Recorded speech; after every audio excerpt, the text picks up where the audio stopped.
Chapter 116 बक्से। विपिन ने अपने साथी की ओर देखा और उसके साथी ने भी उसकी ओर देखा। एक दमदार, भारी शरीर, गंजा सिर और छोटी, चोर जैसी आंखें। अजीत, विपिन ने धीरे से कहा। अजीत भी हैरान होकर विपिन को देख रहा था और समझ नहीं पा रहा था कि क्या कहे। उनकी पिछली लड़ाई के बाद अजीत विपिन से थोड़ा डर रहा था।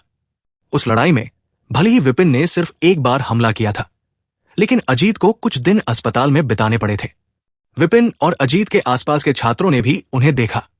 उनमें से ज्यादातर जानते थे कि उनके बीच संबंध अच्छे नहीं हैं, इसलिए उन्हें लगा कि वे दोनों फिर से लड़ने वाले हैं। तभी एक छात्र की नजर उनके नंबरों पर पड़ी और वो हंस पड़ा।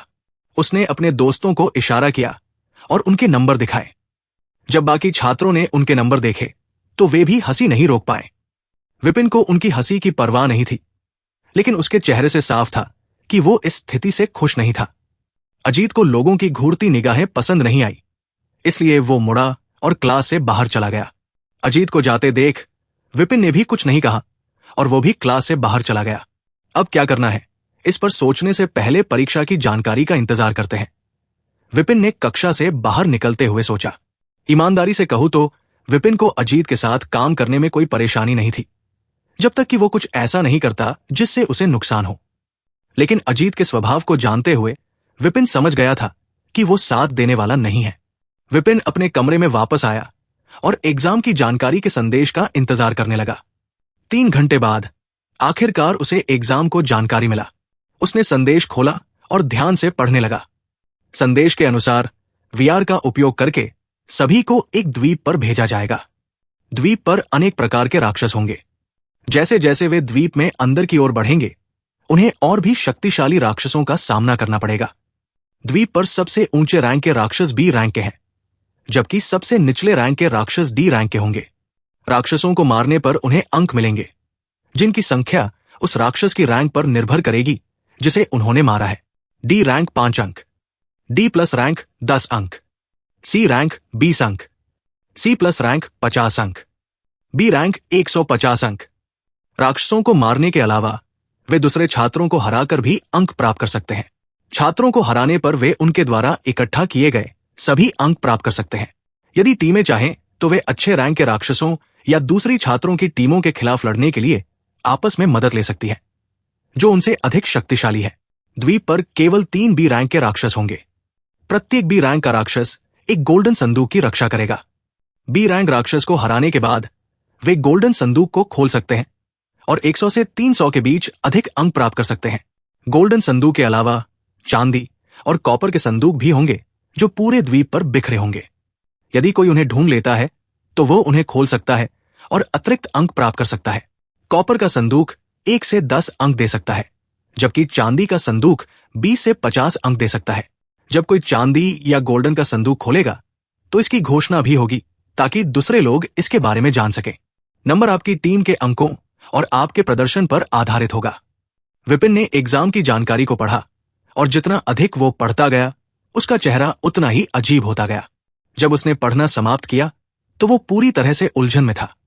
उन्होंने टीम के बारे में कुछ भी नहीं बताया। उसने बड़बड़ाया और फिर से सब कुछ पढ़ा। वो उलझन में था क्योंकि उसे समझ नहीं आ रहा था कि उन्होंने इस एग्जाम के लिए 2 की टीम क्यों बनाई है। फिर से पढ़ने के बाद भी विपिन समझ नहीं पाया कि क्या चल रहा था। लेकिन अचानक उसे कुछ समझ में आया और उसे पता चल गया कि उन्होंने टीमें क्यों बनाई हैं। उसकी कक्षा में 88 छात्र हैं। इनमें से वाणी और विकास सी प्लस रैंक के हैं, जबकि लगभग 30 छात्र सी रैंक के हैं। बाकी छात्र डी प्लस रैंक या उससे नीचे के हैं। एग्जाम में सबसे कम रैंक वाला राक्षस डी रैंक का होगा, जबकि सबसे ऊंची रैंक वाला राक्षस बी रैंक का होगा। अधिकतर छात्र जो इसमें भाग लेंगे वैसी रैंक से नीचे होंगे और अकेले ऊपर के रैंक वाले राक्षसों से नहीं लड़ पाएंगे। क्या वे इसलिए टीमें बना रहे हैं ताकि डी रैंक के छात्र भी ऊपरी रैंक वाले राक्षसों से लड़ सकें?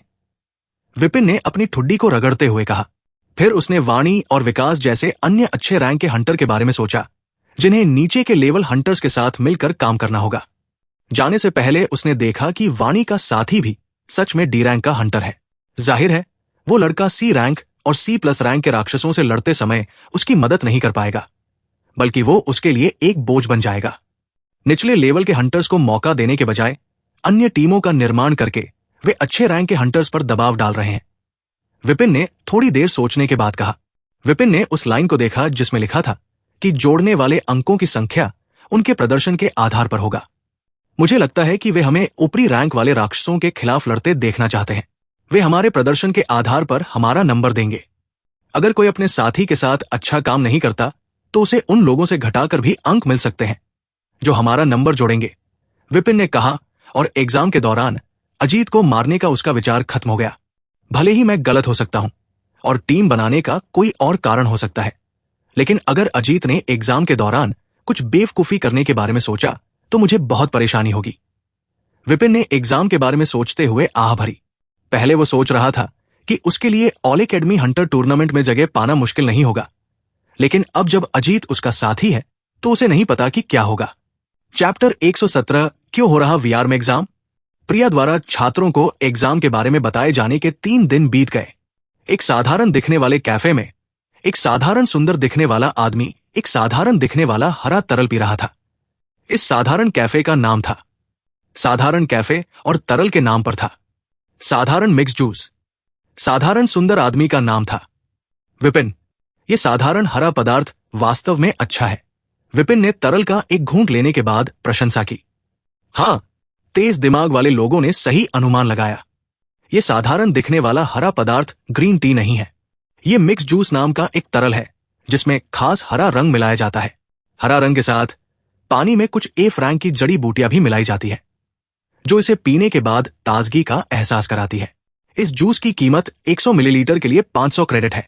हालांकि यह थोड़ा महंगा है, लेकिन विपिन ने इसे आजमाने का फैसला किया क्योंकि उसने ऑनलाइन पढ़ा था कि यह जूस काफी अच्छा है। कुछ लोग सोच रहे होंगे कि अगर यह ड्रिंक अच्छी है और शरीर को तरोताजा कर सकती है तो इसका नाम साधारण ग्रीन ड्रिंक क्यों नहीं है। विपिन भी इस बात को लेकर आशंका में था कि इस ड्रिंक को साधारण ग्रीन ड्रिंक क्यों कहा जाता है जबकि यह काफी अच्छी है। उसने कैफे के वेटर से इस बारे में पूछा और वेटर के जवाब ने उसे अवाक कर दिया। हॉट डॉग को हॉट डॉग क्यों कहा जाता है। जवाब देने के बजाय वेटर ने विपिन से यह सवाल पूछा। जब वेटर ने यह सवाल पूछा तो विपिन ने वेटर से नजरें फेर ली। पदार्थ के बारे में उसकी जिज्ञासा पूरी तरह से खत्म हो गई।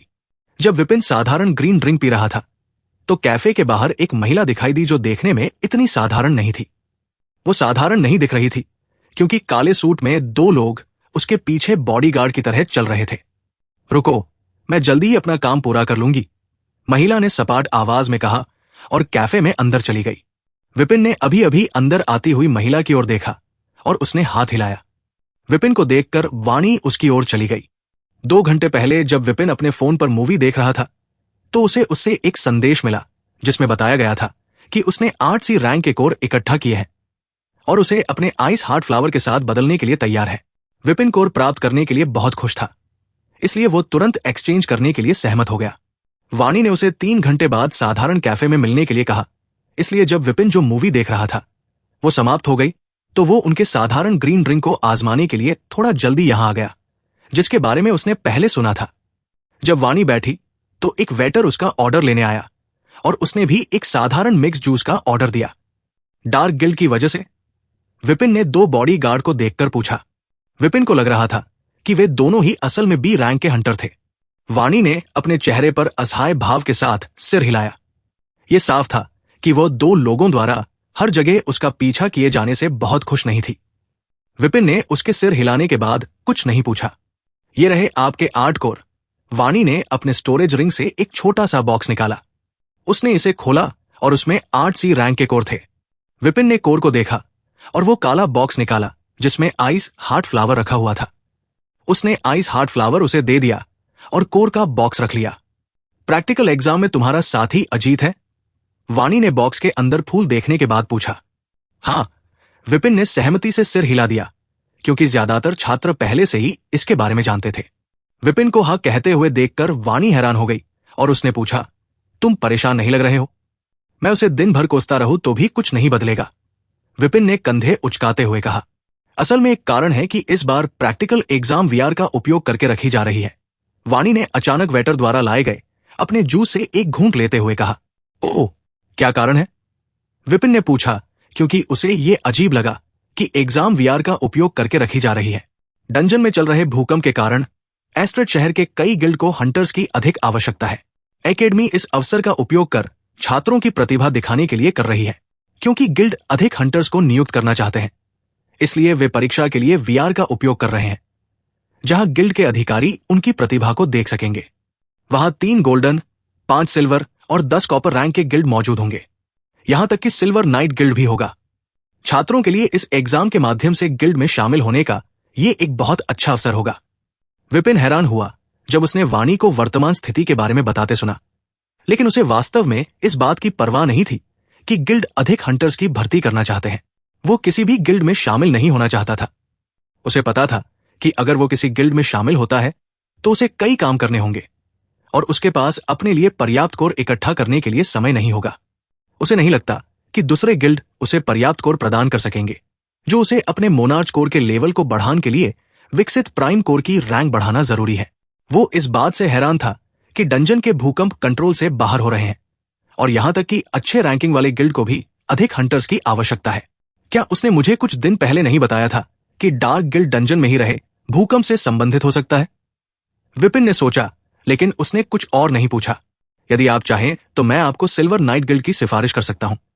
मुझे लगता है कि मेरी मदद से आपके लिए इसमें शामिल होना बहुत आसान होगा। वाणी ने विपिन को वीआर एग्जाम के कारण के बारे में बताने के बाद कहा। विपिन ने उसकी बात सुनकर मुस्कुराया और अपना सिर हिलाया। आपके ऑफर के लिए धन्यवाद, लेकिन मैं वर्तमान में किसी भी गिल्ड में शामिल होने की योजना नहीं बना रहा हूं। मेरी अपनी योजनाएं हैं। विपिन ने उसके प्रस्ताव को अस्वीकार कर दिया और खड़ा हो गया। ठीक है, एग्जाम के बारे में जानकारी के लिए धन्यवाद। मैं अब ये से जाना चाहता हूं। विपिन ने वाणी को अलविदा कहा और कैफे से चला गया। अब जब उसे वाणी से 8 कोर मिल गए थे तो अब वो कुछ करना चाहता था। चैप्टर 118 आपको एक नया स्किल मिला है। वाणी से कोर प्राप्त करने के बाद विपिन एकेडमी में वापस चला गया।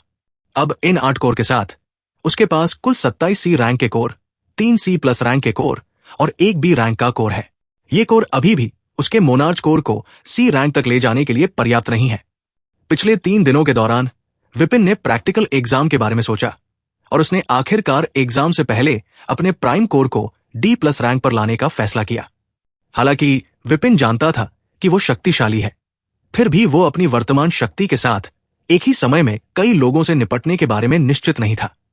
एग्जाम की जानकारी में यह साफ रूप से लिखा गया था कि दूसरी टीमें एक मजबूत राक्षस या छात्रों की विभिन्न टीमों से निपटने के लिए हाथ मिला सकती है।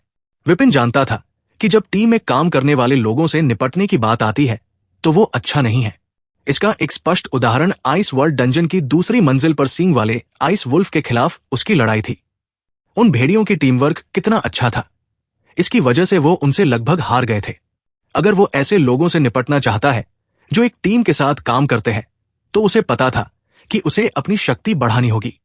उसका मोनार्च कोर अभी भी सी रैंक तक पहुंचने से बहुत दूर है, लेकिन उसके पास मौजूद कोर की मदद से वो आसानी से अपने प्राइम कोर को डी प्लस रैंक तक बढ़ा सकता है। इसके अलावा जब विपिन ने पढ़ा कि द्वीप पर बी रैंक के राक्षस होंगे, तो उसे पता था कि अपनी मौजूदा शक्ति से वो उनके खिलाफ कुछ नहीं कर पाएगा। हालांकि वो अपने प्राइम कोर को लेवल अप करने के बाद बी रैंक के राक्षस से निपटने के बारे में निश्चित नहीं था, लेकिन उसे विश्वास था कि लेवल बढ़ाने बाद वो उनसे भाग सकेगा। पिछली बार जब उसका प्राइम कोर डी रैंक तक बढ़ा था और शैडो एनर्जी द्वारा विकसित किया गया था, तो उसकी शारीरिक शक्ति बहुत बढ़ गई थी। उसे उम्मीद है कि अपने प्राइम कोर को लेवल बढ़ाने के बाद उसकी शारीरिक शक्ति एक बार फिर बढ़ जाएगी। एग्जाम की जानकारी के अनुसार अगर आपको सिल्वर या गोल्डन का संदूक मिलता है और आप उसे खोलते हैं, तो इसके बारे में घोषणा की जाएगी। घोषणा के बाद मुझे यकीन है कि कई छात्र उस छात्र को मारने की कोशिश करेंगे ताकि उसके अंक छीन सके। विपिन ने अपने कमरे के अंदर आने के बाद बड़बड़ाया। विपिन जानता था कि अगर वो अंक के लिए सिल्वर या गोल्डन की बॉक्स खोलता है तो कई छात्र उसे निशाना बनाएंगे। अगर वहां सिर्फ 2 या 3 लोग हैं तो वो उनका सामना करने के लिए ठीक था, लेकिन अगर वहां अधिक लोग हैं तो वो अकेले उनका सामना करने के बारे में निश्चित नहीं है। एक पल के लिए भी उसने नहीं सोचा कि अजीत उसके साथ काम करेगा। अपने कमरे में वापस आने के बाद विपिन ने तुरंत अपने प्राइम कोर के जरिए कोर को सोखना शुरू नहीं किया। वो सबसे पहले बिस्तर पर बैठ गया और अपने पास इक्त सभी कोर निकाल लिए। जल्द ही 27 सी रैंक, 3 सी प्लस रैंक और 1 बी रैंक का कोर बिस्तर पर दिखाई दे रहे थे। विपिन ने सभी कोर को ध्यान से देखा और उनमें से कुछ कोर चुने। 1 मिनट के बाद विपिन अपने हाथ में 6 कोर पकड़े हुए था और ये सभी काले रंग के थे। ये 6 कोर शैडो कोर थे जो 5 सी रैंक और 1 सी प्लस रैंक का था। अस्तित्व और वाणी से उसे जो कोर मिले थे उनमें से केवल ये 6 शैडो कोर थे और बाकी अलग अलग तत्वों के थे।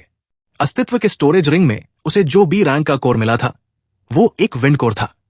विपिन ने शैडो कोर इसलिए चुना क्योंकि उसका प्राइम कोर विकसित हुआ था। उसके प्राइम कोर के विकसित होने के बाद वो अपने प्राइम कोर का उपयोग करके शैडो कोर की 100% ऊर्जा को सोख सकता था और यहां तक कि उसे उस राक्षस की स्किल भी प्राप्त होने की 2% संभावना है जिससे ये शैडो कोर निकाला गया था। वो अपने मोनार्च कोर का उपयोग करके किसी भी कोर की 100% शक्ति को सोख सकता है, लेकिन उसका विकसित प्राइम कोर केवल शैडो कोर से 100% ऊर्जा को सोख सकता है। इसीलिए उसने सबसे पहले इन शैडो कोर को चुना। अगर वो पहले इन 6 शैडो कोर को सोख लेता है तो उसे अपने प्राइम कोर को अगले लेवल पर ले जाने के लिए कम कोर की जरूरत होगी, क्योंकि वह उनकी 100% ऊर्जा को सोख सकेगा। शैडो कोर का चुनने के बाद विपिन ने और इंतजार नहीं किया। उसने सी रैंक के शैडो कोर से शुरुआत की। विपिन ने अपने माना का उपयोग करके कोर को शुद्ध करना शुरू किया और शैडो कोर की ऊर्जा उसके प्राइम कोर की ओर बढ़ गई। जब उसने ऊर्जा को शुद्ध करना शुरू किया तो विपिन अपने शुद्ध करने की गति से हैरान हो गया। पिछली बार जब उसने अपने प्राइम कोर का उपयोग करके शैडो वुल्फ किसी रैंक कोर को शुद्ध किया था तो उसे उससे 1/4 ऊर्जा को सोखने के लिए 15 मिनट लगे थे, लेकिन अब प्राइम कोर के विकसित के बाद वो साफ रूप से महसूस कर सकता है कि उसकी गति पहले की तुलना में बहुत तेज हो गई है। सिर्फ 5 मिनट में विपिन ने अपने प्राइम कोर का उपयोग करके सी रैंक कोर को पूरी तरह से शुद्ध कर लिया।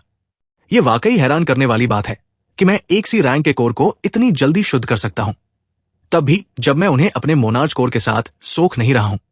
विपिन ने बड़बड़ाया और दूसरा सी रैंक का शैडो कोर उठाया।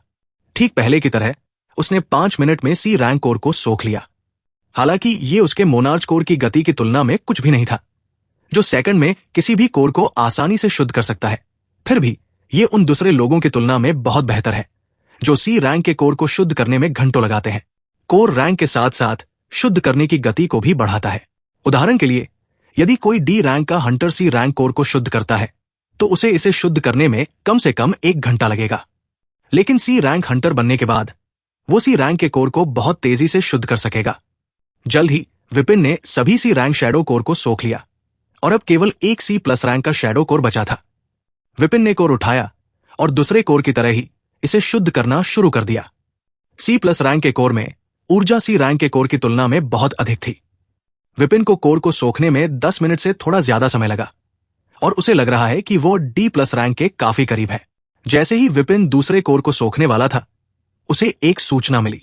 आपको एक नया स्किल मिला है, चपते 119 new shadow walk skill.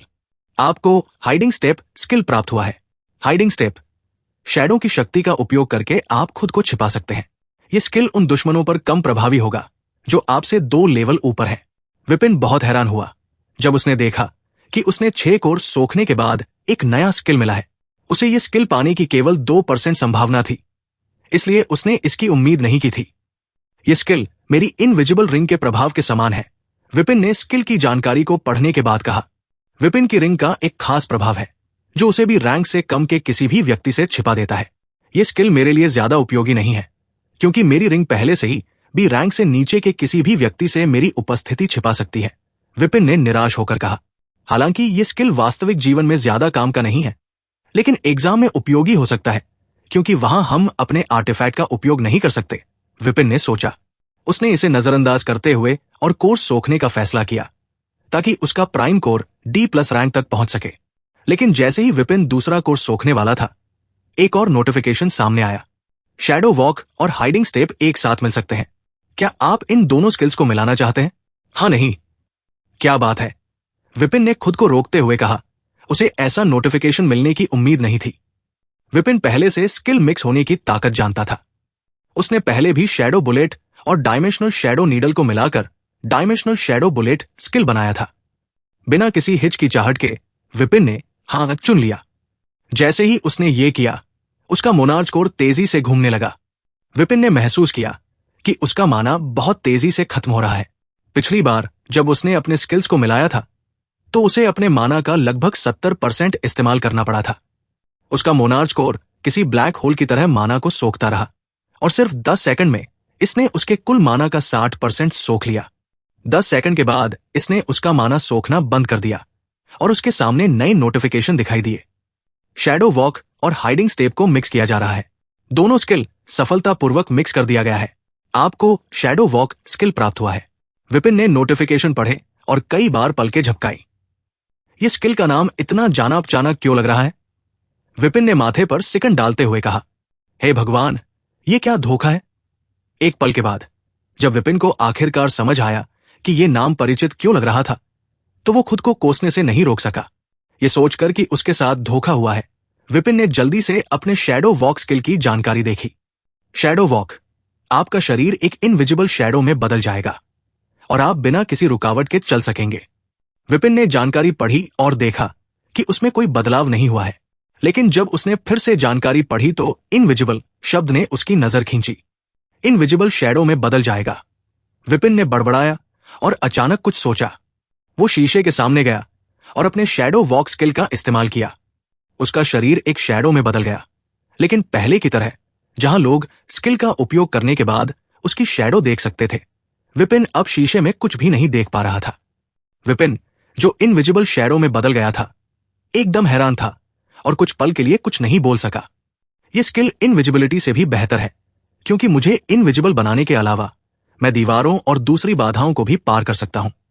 Vipin ने अपनी शैडो रूप में रहते हुए कहा, मुझे नहीं पता कि यह स्किल कितना अच्छा है, लेकिन मुझे लगता है कि कम से कम भी रैंक से नीचे का कोई भी मुझे नहीं देख पाएगा जब मैं इसका इस्तेमाल करूंगा। अचानक विपिन ने कुछ महसूस किया और शैडो वॉक स्किल बंद कर दिया। जैसे ही उसने स्किल बंद किया, वो फिर से शीशे में दिखाई दिया। उसने अपना माना चेक किया और उसके चेहरे पर चिंता उभर आई। मैंने इसे लगभग 20 सेकंड के लिए इस्तेमाल किया, लेकिन मेरे कुल माना का 5% खत्म हो गया। नए शैडो वॉक स्किल का उपयोग करने में पहले से ज्यादा माना लग रहा है, लेकिन जब विपिन ने इसके फायदे सोचा तो उसे यह सही लगा। यह स्वाभाविक है, क्योंकि यह मुझे पूरी तरह से इनविजिबल बना देता है, उसने सोचा। नए स्किल के असर को देखकर विपिन खुश था। इस स्किल की मदद से एग्जाम में मेरी सफलता की संभावना बहुत बढ़ गई है, विपिन ने कहा और फिर से बिस्तर पर बैठकर एक C+ रैंक का कोर उठाया। पहले की तरह उसने अपने प्राइम कोर का इस्तेमाल करके इसे सोखना शुरू किया। क्योंकि यह शैडो कोर नहीं था, इसलिए विपिन इससे 100% ऊर्जा सोख नहीं पाया। 10 मिनट के बाद जब विपिन ने काम पूरा किया तो उसने देखा कि वो कोर से केवल 30% ऊर्जा ही सोख पाया है। यह देखकर विपिन ने सिर हिलाया। उसने आखिरी C+ रैंक का कोर उठाया और उसे सोख लिया। जल्द ही उसने आखिरी C+ रैंक के कोर को भी सोख लिया और बाकी C रैंक के कोर भी सोखने लगा। जब उसने 10वां C रैंक का कोर सोखा तो उसका प्राइम कोर अपनी सीमा पर पहुंच गया। आसपास का माना उसकी तरफ खींचने लगा और उसके सिर के ऊपर एक छोटा सा माना भंवर बनने लगा। हमेशा की तरह उसका प्राइम कोर इस भंवर से बड़ी मात्रा में माना सोखने लगा। ब्लैक होल की तरह उसका प्राइम कोर लगातार इस भंवर से माना सोखता रहा। यह भंवर उस समय के मुकाबले छोटा है जब मेरा मोनार्च कोर D रैंक में आगे बढ़ा था, विपिन ने भंवर को देखते हुए सोचा। 5 मिनट बाद उसका प्राइम कोर माना सोखना बंद कर दिया और उसके सिर के ऊपर का भंवर गायब हो गया। तभी उसके प्राइम कोर ने ऊर्जा की एक लहर छोड़ी, जिसने उसके शरीर को फिर से परिष्कृत किया। उसका माना स्पेस काफी बढ़ गया और उसकी शारीरिक ताकत में भी एक बार फिर बढ़ोतरी हुई। जल्द ही उसका प्राइम कोर ऊर्जा छोड़ना बंद कर दिया और वो सफलतापूर्वक D+ रैंक पर पहुंच गया। चैप्टर 120 बर्फ का महल। विपिन को अपने शरीर में नई ताकत का एहसास हुआ और उसने संतुष्टि में सिर हिलाया, लेकिन जल्द ही उसे कुछ अजीब महसूस हुआ और उसके चेहरे पर चिंता की लकीरें उभर आई। मेरा प्राइम कोर मुझे अजीब सा लग रहा है, विपिन ने खुद से कहा। फिर उसने अपने प्राइम कोर की जांच की और देखा कि उसके प्राइम कोर के अंदर की एनर्जी थोड़ी गड़बड़ हो गई है। आखिर ये क्या हो रहा है? विपिन उलझन में था, क्योंकि उसने पहले कभी ऐसा कुछ अनुभव नहीं किया था। जब भी वो अपने प्राइम कोर को लेवल अप करता है तो उसकी एनर्जी हमेशा ठीक रहती थी। कुछ देर तक कोर को देखने के बाद उसे आखिरकार समझ में आया कि क्या हो रहा है। ये इसलिए हो रहा है क्योंकि मेरा मोनार्च कोर अभी सी रैंक तक नहीं पहुंचा है। लोग आमतौर पर अपने कोर को जल्दी जल्दी लेवल नहीं बढ़ा सकते।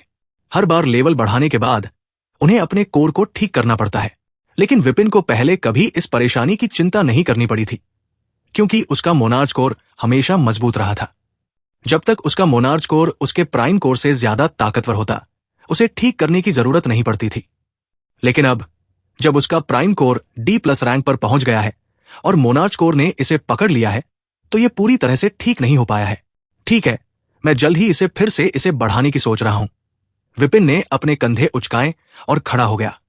अब जब उसका प्राइम कोर D+ रैंक पर पहुंच गया है, तो उसका इसे पहले लेवल बढ़ाने का कोई इरादा नहीं है, क्योंकि उसे C रैंक पर पहुंचने के बाद अपनी जॉब क्लास मिलेगी। वो पहले अपने मोनार्च कोर के लेवल बढ़ाना चाहता है। उसे चिंता थी कि अगर उसने पहले अपने प्राइम कोर का लेवल बढ़ाया और उससे कोई जॉब क्लास मिली, तो वो अपने मोनार्च कोर से दूसरी जॉब क्लास नहीं ले पाएगा। हालांकि विपिन ज्यादा नहीं जानता, लेकिन उसे यकीन था कि उसके मोनार्च कोर से जो जॉब क्लास मिलेगी, वो उसके प्राइम कोर से ज्यादा अच्छी होगी। बेशक उसे यह भी पता था कि मोनार्च कोर से उसे कोई जॉब क्लास मिलने की संभावना कम है, और यह सिर्फ C रैंक पर पहुंचने के बाद हर बार की तरह उसकी ताकत बढ़ाएगा। विपिन ऐसा इसलिए सोच रहा था क्योंकि उसे मोनार्च कोर उसके शरीर की वजह से मिला था। वो इसके साथ पैदा नहीं हुआ था, इसलिए एक संभावना थी कि उसे कोई जॉब क्लास न मिले, भले ही वो इसे C रैंक तक ले जाए। अगर मुझे इसके जरिए कोई जॉब क्लास न भी मिली, तो भी मोनार्च कोर ने जो ताकत बढ़ाएगा वो काफी है, विपिन ने कहा और अपने शरीर को खींचा। लेवल बढ़ाने के बाद से वो एनर्जी से भरा हुआ महसूस कर रहा था और सोच रहा था कि आगे क्या करना है। अचानक उसे आइस ट्रोल के शरीर का ख्याल आया, जिसे उसने आइस वर्ल्ड सज्जन से लिया था। मुझे इसे बेच देना चाहिए, विपिन ने कहा और अपने कमरे से बाहर चला गया।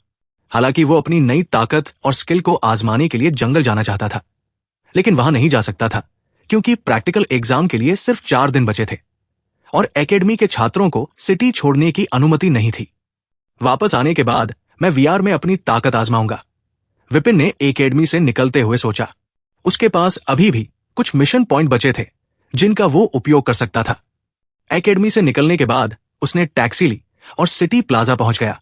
वो अंदर गया और देखा कि हमेशा की तरह सिटी प्लाजा काफी व्यस्त था। विपिन ने देखा कि सिटी प्लाजा के कई कर्मचारी ग्राहकों की चीजें उठाने में मदद कर रहे हैं। कुछ लोग उसकी तरह चीजें बेचने आए थे, जबकि कुछ खरीदने आए थे और पूछ रहे थे कि उन्हें क्या किस मंजिल पर मिलेगा। जल्द ही एक कर्मचारी ने विपिन को देखा और उसके चेहरे पर हैरानी की झलक दिखाई दी। क्या ये वही आदमी नहीं है जो पिछली बार यहां आने पर मुझसे प्यार भरी नजरों से देख रहा करने लगा था? दीपक ने सोचा और मुस्कुराते हुए विपिन की ओर बढ़ा। मुझे खुशी है कि उसने मेरे इनकार के बाद आत्महत्या नहीं की। जब विपिन ने देखा कि कौन उसकी ओर आ रहा है, तो उसने उधर देखा और उसका चेहरा थोड़ा सख्त हो गया। पिछली बार जब वो यहां आया था, तो उसने इस आदमी को उसके अजीब चेहरे के कारण दया से देखा था, लेकिन इस पागल इंसान ने सोचा कि वो उससे प्यार करता है। नमस्ते, मैं आपकी क्या मदद कर सकता हूं? दीपक ने उसके पास आकर पूछा। मैं एक आइस ट्रोल का शरीर बेचना चाहता हूं, विपिन ने सीधे कहा। इस बार उसने अपने चेहरे पर कोई भाव नहीं दिखाया, क्योंकि उसे डर था कि ये आदमी फिर से कुछ अजीब न सोचने लगे। अच्छा हुआ कि उसने इस बार कोई बेकार बात नहीं की, वरना मैं कुछ गलत कर बैठता, विपिन ने मन ही मन सोचा। आइस ट्रोल का शरीर? दीपक के चेहरे पर हैरानी दिखी, क्योंकि ट्रोल का शरीर लाना बहुत खास था। कृपया मेरे साथ आइए, दीपक ने कहा और विपिन को एक कमरे की ओर ले गया। एक ऐसी दुनिया में जो सफेद बर्फ से ढकी हुई थी। रात के आसमान में तारे चमक रहे थे। तारों के बीच एक नीला पूर्ण चंद्रमा और एक आधा बैंगनी चंद्रमा रात के आसमान को अलग अलग रंगों में रोशन कर रहे थे। सुंदर आकाश के नीचे बर्फ का शहर ग्लेशियल हिम और भी सुंदर लग रहा था।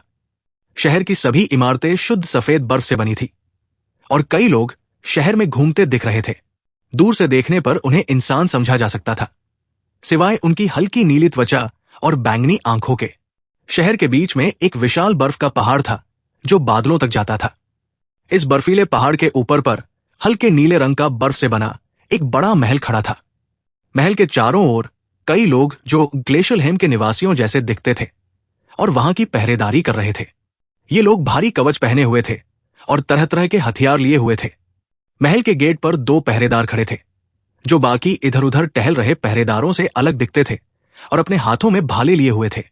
ये पहरेदार 2 मीटर लंबे थे और उनसे खतरनाक आभा निकल रही थी, जो पूरे महल को ढक रही थी। दूसरे इधर उधर टहलते पहरेदार उनकी ओर सम्मान और डर भरी निगाहों से देख रहे थे। इसी बीच अचानक महल के गेट के सामने लाल धुंध छोड़ने वाला एक गेट दिखाई दिया। Chapter 121 shadow dominion.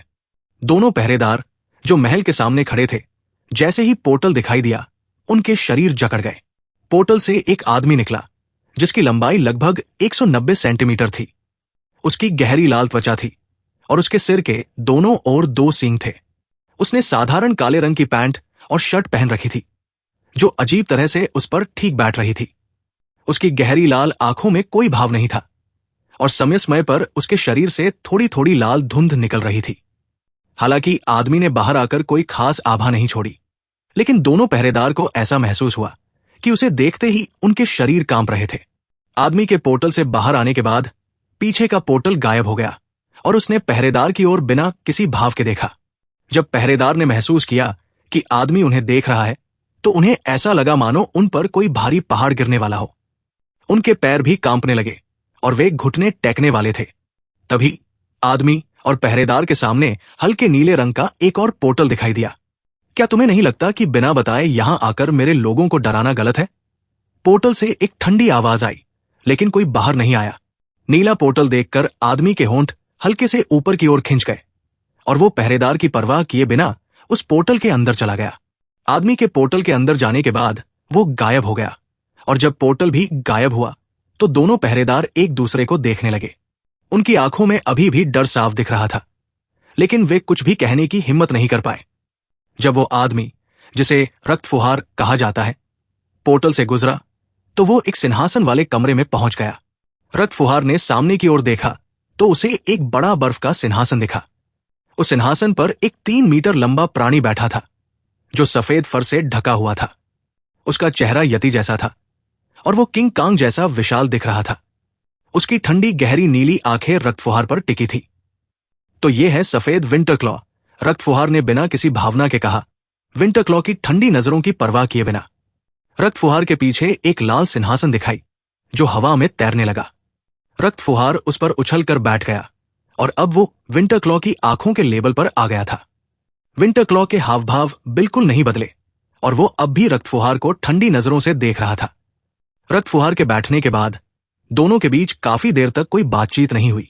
आखिरकार विंटर क्लॉ ने अपनी चुप्पी तोड़ी और पूछा, तुम यहां क्यों आए हो? रक्त फुहार, मैं यहां एक प्रस्ताव लेकर आया हूं। रक्त फुहार ने अपने सिर को हाथ पर टिकाते हुए कहा। प्रस्ताव? विंटर क्लॉ के क्रूर चेहरे पर हल्की दिलचस्पी नजर आई। किस तरह का प्रस्ताव? विंटर क्लॉ की बात सुनकर रक्त फुहार के चेहरे पर हल्की मुस्कान उभरी। मैंने उसे ढूंढ लिया है, रक्त फुहार ने अपने हाथ को आगे बढ़ाते हुए कहा। उसके हाथ से लाल धुंध निकलने लगी जो उसके सामने एक छोटा सा लाल पोर्टल बना रही थी। शुरुआत में विंटर क्लॉ ने पोर्टल को कोई खास ध्यान नहीं दिया, लेकिन जैसे ही पोर्टल के चारों ओर की लाल धुंध साफ हुई, वो उसके अंदर की चीज देख सका। पोर्टल के अंदर की चीज और उसकी आभा महसूस करते ही विंटर क्लॉ की गहरी नीली आंखें कांप उठीं और वो अपने सिंहासन से लगभग उछल पड़ा। विंटर क्लॉ के हाव भाव में आए इस बदलाव को देख रक्त फुहार ने अपनी उंगली चटकाई और पोर्टल तुरंत गायब हो गया। जैसे ही पोर्टल गायब हुआ, विंटर क्लॉ ने रक्त फुहार की ओर देखा जो मुस्कुरा रहा था और उसने अपनी आंखें तिरछी कर ली। तुमने शैडो रीजन की जगह को कैसे खोजा? विंटर क्लॉ ने खुद को शांत करने की कोशिश करते हुए पूछा। इससे कोई फर्क नहीं पड़ता कि मैंने इसे कैसे पाया। असली बात यह है कि मैं जानता हूं कि तुम इसे तब से ढूंढ रहे हो जब से यह गायब हुआ था। रक्त फुहार ने विंटर क्लॉ के शरीर को देखते हुए कहा जो सफेद फर से ढका हुआ था।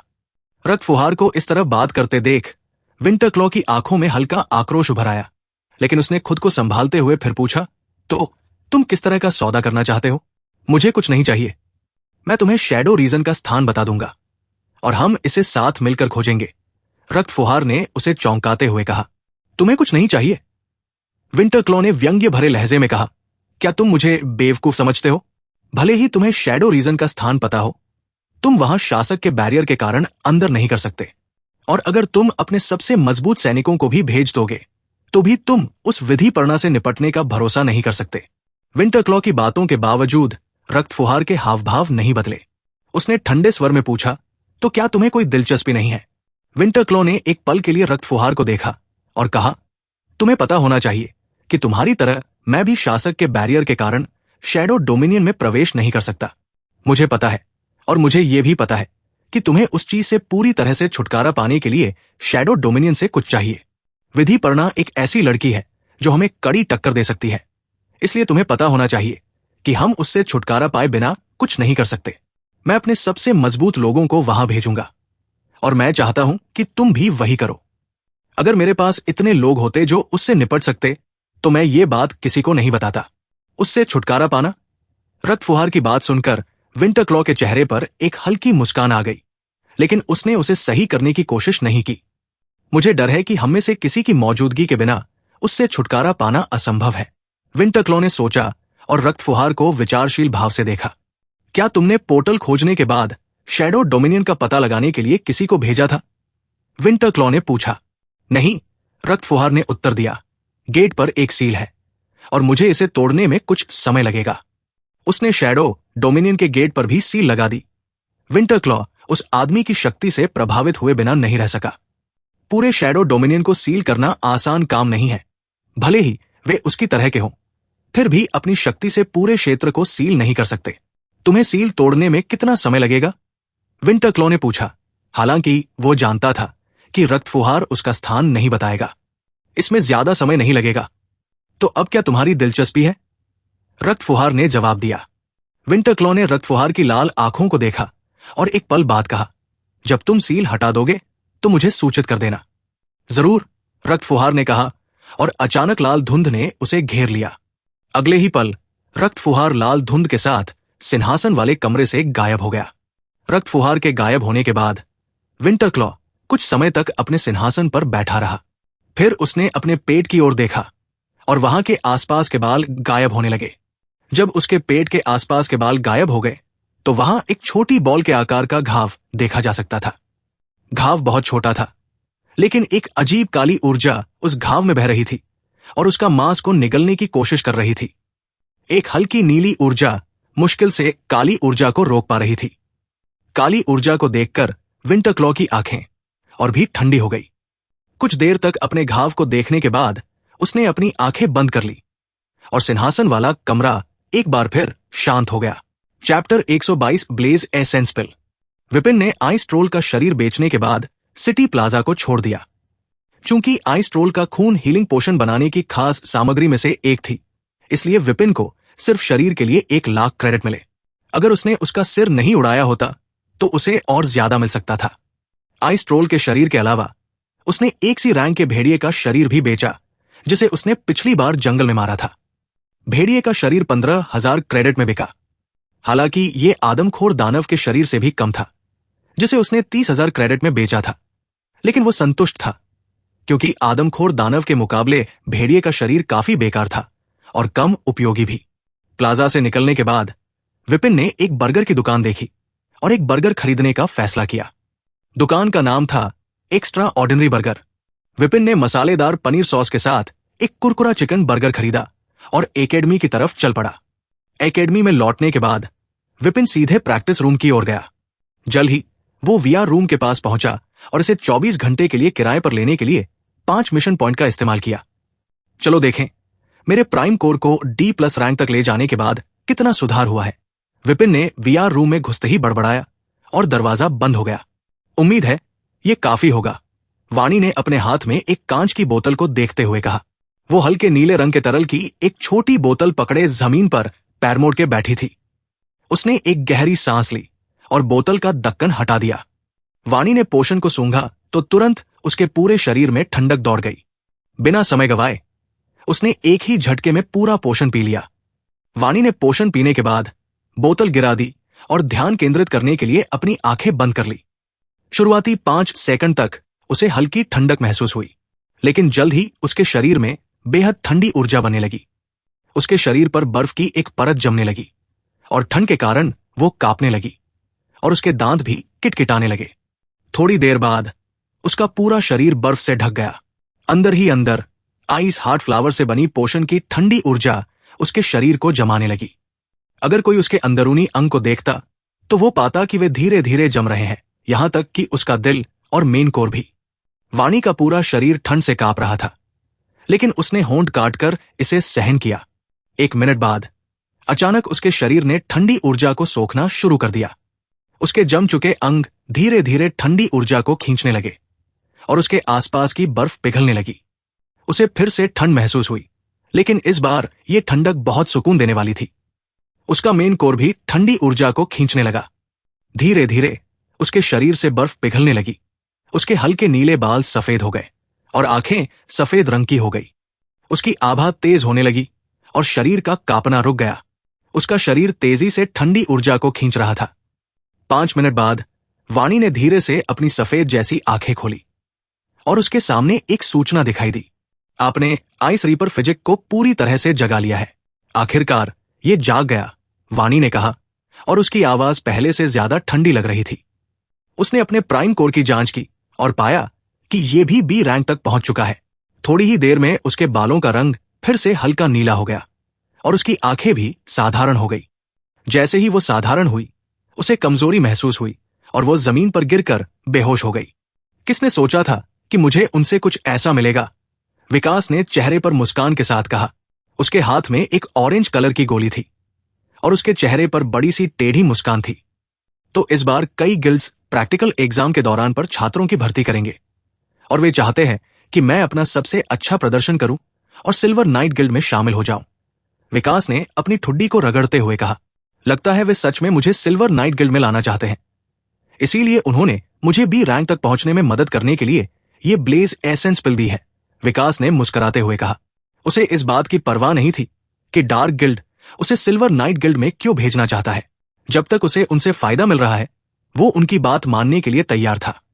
जल्द ही उसने अपने कपड़े उतार दिए और बिना कुछ पहने वो जमीन पर पैर मोड़ के बैठ गया और ब्लेज एसेंस खा लिया। पिल उसके मुंह में जाते ही पिघल गई और बहुत सारी ऊर्जा में बदल गई, जो सीधे उसके प्राइम कोर में समा गई। कोर की ऊर्जा के विपरीत पिल की ऊर्जा बहुत नरम थी और उसका कोर इसे आसानी से सोख सकता था। उसका प्राइम कोर तेजी से भी रैंक की ओर बढ़ने लगा। विकास के चेहरे पर मुस्कान थी, क्योंकि वो अपनी ताकत को बढ़ते हुए महसूस कर रहा था। उसका शरीर अधिक गर्मी छोड़ रहा था और ब्लेज एसेंस पिल के कारण उसका शरीर लाल हो गया था। सारी ऊर्जा सोखने में उसे ज्यादा समय नहीं लगा। सिर्फ 2 घंटे में उसने पिल से सारी ऊर्जा सोख ली और उसका प्राइम कोर सफलतापूर्वक बी रैंक पर पहुंच गया। वास्तव में केवल वाणी और विकास ही नहीं थे जो आगे बढ़ रहे थे। कई दूसरे छात्र भी थे जिन्होंने अपनी रैंक बढ़ाने के लिए सभी साधनों का उपयोग किया था। वे सभी एग्जाम में अपना सबसे अच्छा प्रदर्शन करना चाहते थे और ऑले हंटर एकेडमिक टूर्नामेंट में भाग लेने का मौका पाना चाहते थे। एस्ट्रेट एकेडमी के सामने एक कार रुकी। एक आदमी कार से बाहर आया जिसने काले रंग का फॉर्मल सूट पहना हुआ था। उसके भूरे बाल और काली आंखें थी और उसके चेहरे के दाहिने हिस्से पर एक छोटा सा निशान था।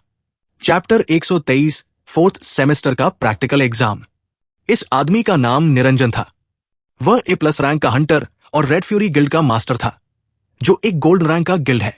आज एस्ट्रेट एकेडमी की प्रैक्टिकल एग्जाम का दिन था और निरंजन यहां यह देखने के लिए आया था कि क्या वो अपने गिल्ड के लिए एक अच्छा हंटर भर्ती कर सकता है। निरंजन ने एकेडमी को एक बार फिर से देखा और फिर अंदर चला गया। जैसे ही उसने अकादमी के दरवाजे को खोला, उसने देखा कि विजय, जो एकेडमी का एक शिक्षक था, उसका इंतजार कर रहा था। आप देर से आए हैं, निरंजन, विजय ने उसे अंदर आते ही कहा। क्या बाकी लोग पहले से ही यहां हैं? निरंजन ने उसे गले मिलते हुए पूछा। हाँ, केवल आप और सिल्वर नाइट गिल्ड के लोग यहां नहीं हैं, विजय ने जवाब दिया। एग्जाम शुरू होने में अभी भी लगभग 30 मिनट बाकी है, इसलिए मुझे नहीं लगता कि मैं देर से आया हूं, निरंजन ने कहा। क्योंकि आप नए हंटर्स की भर्ती करना चाहते हैं, इसलिए आपको जल्दी आकर उनके बारे में अधिक जानकारी जुटानी चाहिए, विजय ने सलाह दी। मेरे पास पहले से ही पर्याप्त जानकारी है, मुझे नहीं लगता कि जल्दी आने से कुछ बदलने वाला है, निरंजन ने जवाब दिया। अचानक निरंजन और विजय ने एकेडमी के दरवाजे की ओर देखा और वहां एक और कार रुकी देखी। कार से एक जवान व्यक्ति बाहर आया जो 20 वर्ष के आसपास लग रहा था। उसके काले बाल, तीखी नीली आंखें और सुंदर चेहरा था।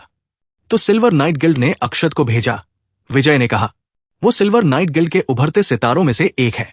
जब हम अच्छे हंटर्स की भर्ती कर रहे हैं तो ये साधारण है कि वे उसे भेजेंगे, निरंजन ने कहा। नमस्ते गिल्ड मास्टर निरंजन, शिक्षक विजय, अक्षत ने वहां पहुंचकर आदर से अभिवादन किया। आप भी एक ही रैंक के हंटर हैं, अक्षत। आपको मुझे इस तरह से बोलने की कोई जरूरत नहीं है, विजय ने मुस्कुराते हुए कहा। आपने मुझे भाले का सही इस्तेमाल सिखाया, इसलिए मेरे लिए आपको शिक्षक कहना सही है। विजय ने सिर हिलाया और कोई टिप्पणी नहीं की। चलो अंदर चलते हैं, बाकी गिल्ड के लोग पहले से ही यहां हैं, विजय ने कहा और उन्हें अंदर ले गया। मैंने सुना है कि इस साल कुछ अच्छे कैंडिडेट्स हैं, अक्षत ने पूछा। तो उन्हें भर्ती करने की कोशिश करो, विजय ने कहा। आपके लिए उन्हें भर्ती करना मुश्किल नहीं होगा। मुझे नहीं लगता कि कोई भी छात्र सिल्वर नाइट गिल्ड का प्रस्ताव ठुकराएगा, निरंजन ने थोड़ा जलन भरे लहजे में कहा। अक्षत ने मुस्कुराया, क्योंकि उसे भी पता था कि केवल बेवकूफी ऐसा ऑफर ठुकराएगा। एक बड़े कमरे में 4th सेमेस्टर के 88 छात्र मौजूद थे। कमरा बहुत बड़ा था और वहां 88 वीआर पॉड्स थे। ये वीआर पॉड्स एकेडमी की प्रैक्टिकल एग्जाम के लिए खास तैयार किए गए थे। कुछ छात्र इतने सारे वीआर पॉड्स देखकर हैरान थे। यहां तक कि एक साधारण वीआर की कीमत लगभग 3 मिलियन क्रेडिट है, और छात्रों को देखकर ही समझ में आ गया कि ये वीआर साधारण नहीं है। अधिकतर छात्र एक ग्रुप में खड़े थे और आपस में बातचीत कर रहे थे। साफ था कि वे एग्जाम शुरू होने से पहले ही टीम बना रहे थे। कुछ लोग 6 के ग्रुप में थे, जबकि कुछ 4 के ग्रुप में। पर्ची का उपयोग करके बनाई गई 2 की टीम में बहुत कम लोग खड़े थे। लेकिन सबसे चौंकाने वाली बात यह थी कि एक व्यक्ति अकेला खड़ा था, वो विपिन था। उसके साथ ही अजीत के साथ 6 दूसरे लोग खड़े थे। ये 6 लोग उसके लोगे के 3 सदस्य और उनके साथी थे। कुछ छात्र विपिन को प्रसन्न भाव से देख रहे थे। कुछ ने उसे अपनी टीम में शामिल होने के लिए भी कहा, क्योंकि उन्होंने देखा था कि विपिन ने कितनी आसानी से अजीत को हराया था। जब इन छात्रों ने उसे अपनी टीम में शामिल होने के लिए कहा, तो उसने विनम्रता से मना कर दिया। अकेला खड़ा होने के बावजूद विपिन नर्वस नहीं लग रहा था। उसने देखा कि कई लोग D+ रैंक से C रैंक पर पहुंच गए थे और कुछ C रैंक से C+ रैंक पर पहुंचे गए। लेकिन यह देखने के बावजूद उसे पूरा विश्वास था कि वो ठीक रहेगा। विपिन ने चारों ओर देखा और पाया कि वाणी एक लड़के के साथ खड़ी थी और किसी और के साथ नहीं खड़ी थी। विकास भी एक लड़की के साथ खड़ा था, लेकिन विकास की साथी एक C रैंक की हंटर थी। इन दोनों से निपटना मुश्किल होगा, विपिन ने सोचा। तभी बड़े कमरे का दरवाजा खुला और प्रोफेसर प्रिया और एक शिक्षक साथ में अंदर आए। उन्होंने सबसे पहले छात्रों की गिनती की और सभी को उपस्थित देखकर वीआर की ओर बढ़ गए। प्रिया के साथ आए व्यक्ति का नाम सिद्धार्थ था और वो B+ रैंक का हीलर था। प्रिया और सिद्धार्थ ने बड़ी टीमों को देखकर हैरान नहीं हुए, लेकिन जब उन्होंने विपिन को अकेला खड़ा देखा तो वे चौंक गए। प्रिया, जो विपिन और अजीत की समस्या के बारे में जानती थी, वो खुद को आहें भरने से रोक नहीं पाई। वो पहली बार एग्जाम में शामिल हो रहा है और ये कुछ इस तरह से हो गया। क्या इस आदमी ने अपनी गुड लुक्स का उपयोग करके अधिक छात्रों को आकर्षित करने की कोशिश कर रहा है और अब अकेला रह गया? दूसरी ओर सिद्धार्थ की सोच पूरी तरह से अलग थी। ठीक है, अब जब सभी यहां हैं तो चलिए शुरू करते हैं, सिद्धार्थ ने कहा और वीआर पॉड्स के सामने आते हुए चिल्लाया। मैं नियमों को दोबारा नहीं दोहराऊंगा क्योंकि आप सभी उन्हें जानते हैं। तो एग्जाम के बाद एकेडमी से पुरस्कारों के बारे में पता चलेगा। आप अपना सबसे अच्छा प्रदर्शन करें, क्योंकि इस बार के पुरस्कार पिछले साल से बेहतर हैं, सिद्धार्थ ने कहा और सभी वीआर पॉड्स एक साथ खुल गए।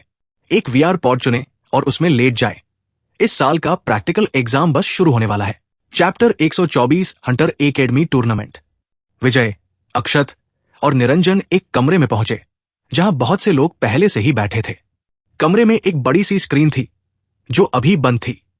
अधिकांश लोग आपस में बात कर रहे थे, जबकि कुछ लोग चुपचाप एग्जाम शुरू होने का इंतजार कर रहे थे। जब विजय और अक्षत कमरे में आए तो दूसरे लोगों ने उनकी ओर देखा। निरंजन यहां, छोटे बालों वाले एक आदमी ने निरंजन को देखकर आवाज लगाई। बहुत समय हो गया नितिन। निरंजन उसके पास गया और उसके पास बैठ गया। नितिन भी A+ रैंक का हंटर था और साइलेंट ब्लेड गिल्ड का मास्टर था, जो गोल्ड रैंक का गिल्ड है। विजय और अक्षत दूसरी खाली कुर्सियों पर बैठ गए। कमरे में कुल 24 लोग थे। सभी अरैंक या A+ रैंक के हंटर थे। उनमें से 19 अलग अलग गिल्ड से थे, जबकि बाकी 5 एकेडमी के शिक्षक थे। इनमें से 3 गोल्ड लेवल के गिल्ड से थे, 5 सिल्वर लेवल के गिल्ड से थे और 10 कॉपर रैंक के गिल्ड से थे। अक्षत सिल्वर नाइट गिल्ड से था, जो प्लैटिनम लेवल का गिल्ड है। अचानक बड़ी स्क्रीन पर द्वीप की छवि दिखाई देने लगी। यह द्वीप लगभग 300 वर्ग किलोमीटर बड़ा था और समुद्र के बीच में था। तो ये वो विशेष वर्चुअल मैप है जहां एग्जाम आयोजित की जाएगी, एक महिला शिकारी ने कहा, जो लगभग 30 साल की लगती थी और काली स्कर्ट और सफेद शर्ट पहने हुए थी। उसका नाम विभा था, जो ट्वाइलाइट मून गिल्ड की मास्टर थी, जो एक गोल्ड रैंक का गिल्ड है। दूसरे लोग भी उत्सुकता से द्वीप को देखने लगे। वहां छोटी छोटी चट्टानें, कुछ छोटी झीलें, जंगल और कई दूसरी चीजें थी। फिर वो बड़ी स्क्रीन 10 छोटी स्क्रीन में बंट गई और छात्र उनमें दिखाई देने लगे।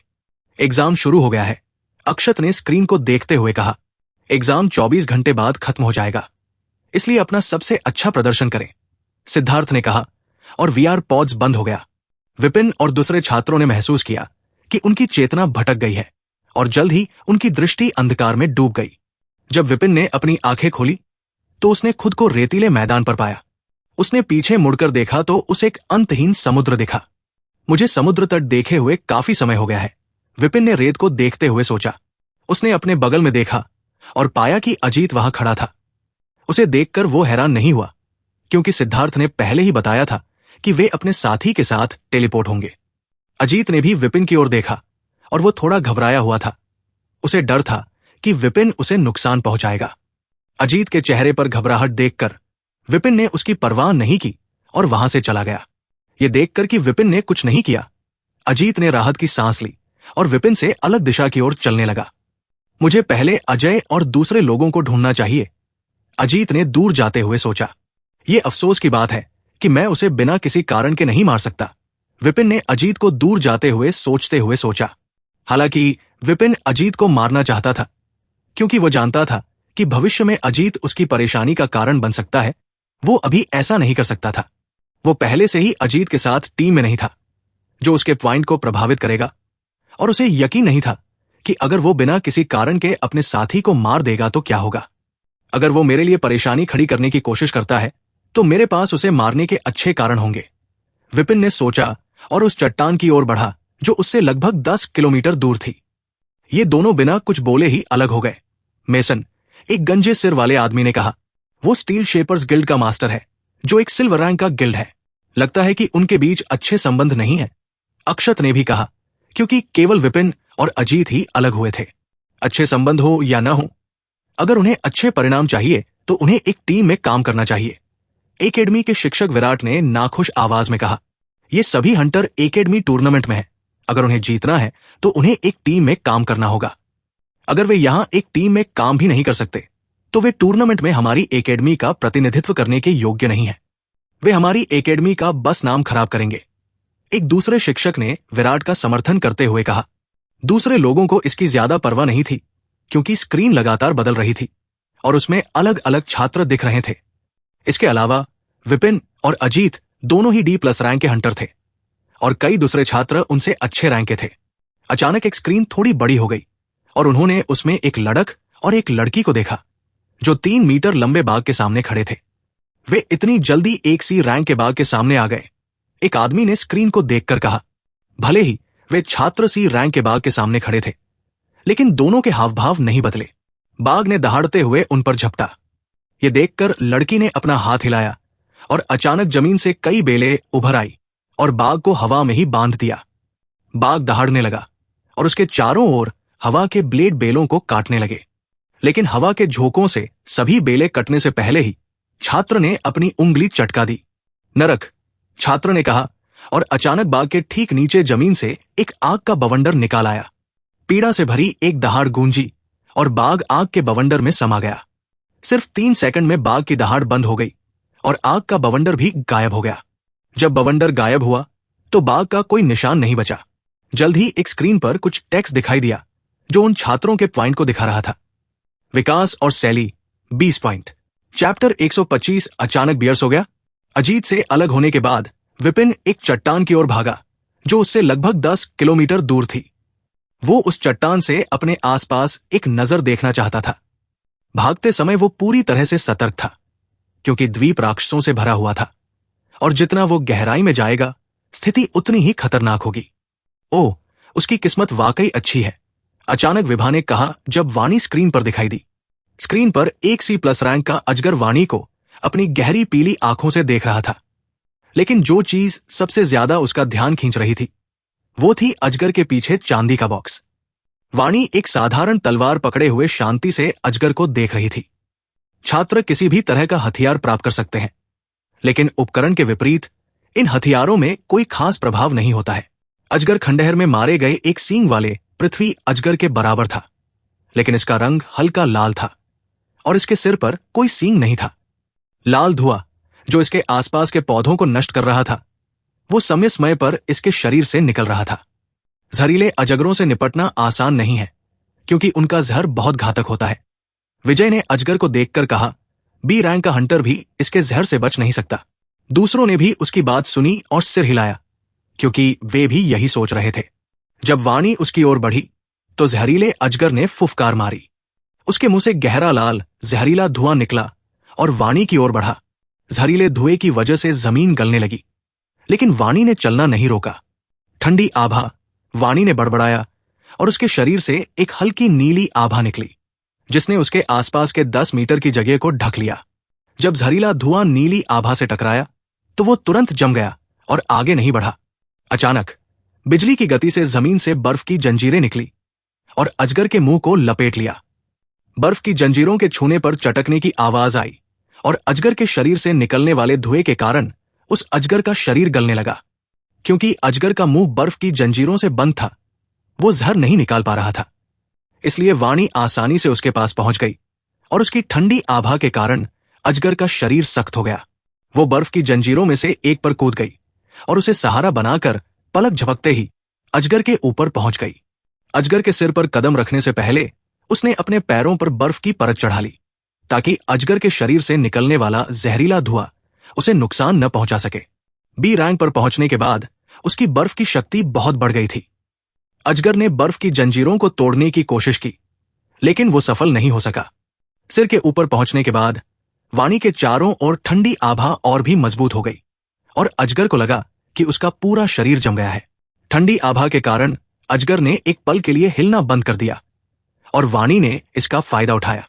वो तुरंत उसके सिर के किनारे पर पहुंची और अपनी तलवार उसकी एक आंख में घुसा दी। अजगर दर्द से फुफकार उठा और लाल खून का फव्वारा निकल आया।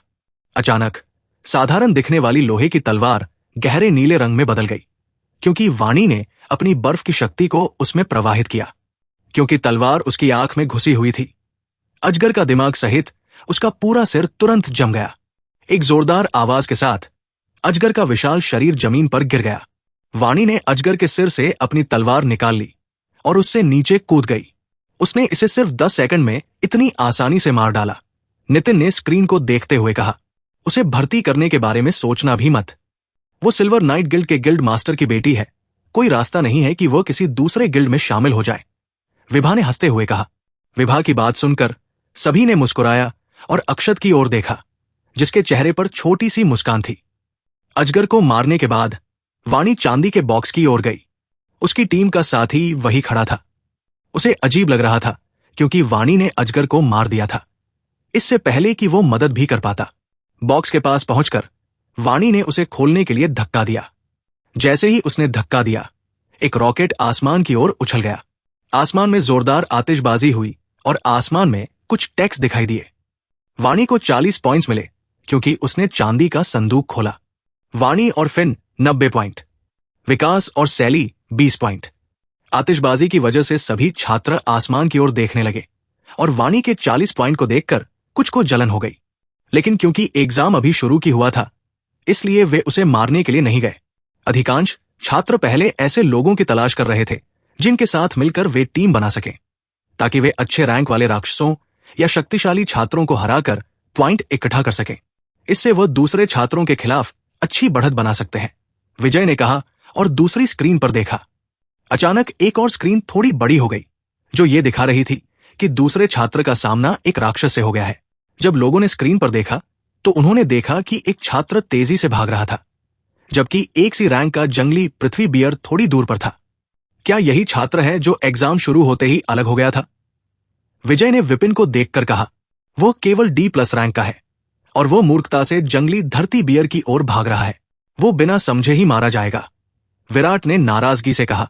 जंगली धरती बियर 2 मीटर लंबा था और गहरे भूरे रंग के फर से ढका हुआ था, जिसकी आंखें गहरी लाल थी। जब विपिन बियर से 100 मीटर दूर था, बियर ने उसे देखा और उसकी ओर तेजी से दौड़ा। ये बहुत ही बेवकूफ छात्र है, विराट ने सिर हिलाते हुए कहा। गिल्ड के लोग भी सिर हिला रहे थे। मुझे समझ में नहीं आता कि इस जैसे व्यक्ति D+ रैंक का कैसे हो सकता है, विराट ने कहा और उसकी आंखें चौड़ी हो गई। गिल्ड के लोग और दूसरे शिक्षक भी स्क्रीन को देखकर हैरान थे। जैसे ही बियर विपिन से 20 मीटर दूर था, वो अचानक जमीन पर गिर पड़ा। विपिन ने अपनी गति कम नहीं की और बियर की ओर देखे बिना ही उसके पास से भाग गया। सभी ने सोचा कि बियर थक गया है और सो गया है, लेकिन पॉइंट टेबल पर दूसरा नाम दिखाई दिया, विपिन और अजीत 20 अंक। कमरे में अचानक सन्नाटा छा गया और विराट का मुंह आधा खुला रह गया।